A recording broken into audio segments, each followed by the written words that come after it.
matin, bien-aimé, j'espère que tu vas bien par la grâce de Dieu. J'espère également que tu as bien commencé ta semaine. En tout cas, je prie que le Seigneur t'accompagne dans toutes tes entreprises dans le nom puissant de Jésus-Christ de Nazareth. Ce matin, je viens t'encourager dans cette vidéo en te parlant des pensées.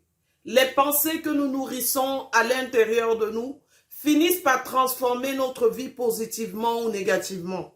Le Seigneur voudrait que nous puissions avoir en nous les sentiments et les pensées qui étaient en Jésus. Je viens t'encourager dans cette vidéo, bien-aimé, en te disant ceci que tu es ce que tu penses. Tu deviens ce que tu penses. La Bible dit dans Proverbes chapitre 27, je crois, verset 7, que l'homme est comme les pensées de son âme. Ce matin, qu'est-ce que je voudrais te dire par tous ces versets bibliques? Ce que je voudrais mentionner, c'est que tu dois veiller à ce que tu ne nourrisses pas les pensées que le diable t'envoie à longueur de journée.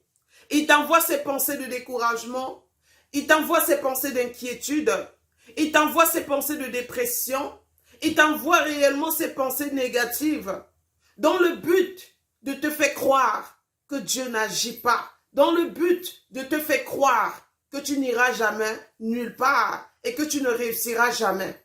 Ce que j'aimerais te dire, c'est que quand Dieu te regarde, bien-aimé, il te regarde à l'intérieur et il voudrait que tu puisses avoir la foi.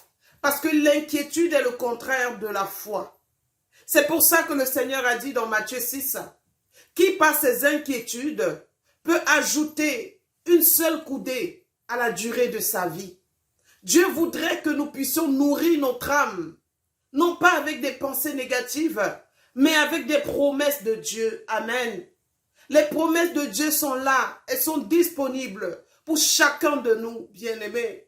Dans chaque situation que tu traverses, le Seigneur a prévu pour cette situation un verset biblique. Alors ce que tu dois faire, c'est de nourrir ton âme avec ses pensées. Bien-aimé, Job est passé par des temps difficiles. Mais ce que le Seigneur lui a dit, c'est que ce que tu redoutes t'arrive, ce que tu crains t'atteint. Alors quand tu lis cela, bien-aimé, tu n'as plus d'autre choix que de veiller sur ce que tu penses.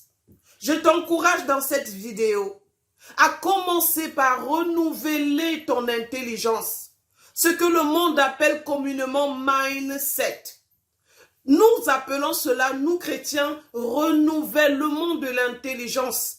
Il est temps que tu renouvelles ta manière de penser. Il est temps que tu penses comme Dieu. Parce que oui, nous sommes dans un monde rempli de challenges et de défis. Et ce que tu nourris à l'intérieur de toi transforme ta vie extérieure. Et rien qu'à te regarder, bien-aimé, on pourra dire si tu vas bien ou pas. Ce matin, j'aimerais te dire que les promesses de Dieu sont disponibles. Elles sont disponibles pour quiconque croit. Au lieu d'avoir la dépression, choisis d'avoir la foi. Le fait que les gens disent de se répéter des paroles positives. Nous répétons les promesses de Dieu parce que nous savons qu'elles sont vraies. Elles sont oui et amen.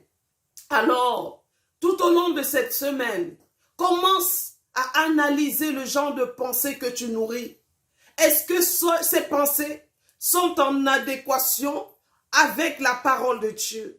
Est-ce que ces pensées ne sont pas en train de frustrer Dieu? Parce que oui, quand tu t'inquiètes, en d'autres termes, tu es en train de dire à Dieu, tu n'es pas capable de faire, tu n'es pas capable d'agir. Mon problème est bien plus grand que toi. Et ce n'est pas bien ce de l'orgueil. Ce que je voudrais que tu fasses, c'est que tu dois réellement relâcher toutes ces pensées qui t'envahissent au quotidien et qui n'ont rien à voir avec la promesse et la vérité de Dieu. Alléluia. Pense comme Dieu. Nourris-toi des promesses. Proclame les promesses à longueur de journée dans ta maison. Amen. Le Seigneur dit, si tu traverses l'eau, il ne te submergera pas. Si tu traverses la mer ne te submergera pas. Le feu ne te consumera pas. Parce que l'Éternel t'aime. Parce que tu as de la valeur à ses yeux. Parce que tu es belle. Parce que tu es beau. Parce que tu es intelligent. Parce que tu es intelligente. Parce que tu vas faire des choses extraordinaires. Tu ne mourras pas avant ton temps. Tout ce que tu vas toucher va réussir. Tout ce que tu vas entreprendre va se transformer en or. Parce que ton Dieu est avec toi, tu es distingué dans ta marche et ainsi de suite. Ces promesses sont disponibles. Va lire réellement Deutéronome chapitre 28. Approprie-toi ces pensées. Nourris ces pensées en toi. Crois en ces pensées et elles vont transformer ta vie. Alors, merci d'avoir écouté cette vidéo. Je t'encourage à liker et à partager ma page. Christ est vivant et ensemble, nous ferons des exploits. Que Dieu te bénisse. Bye.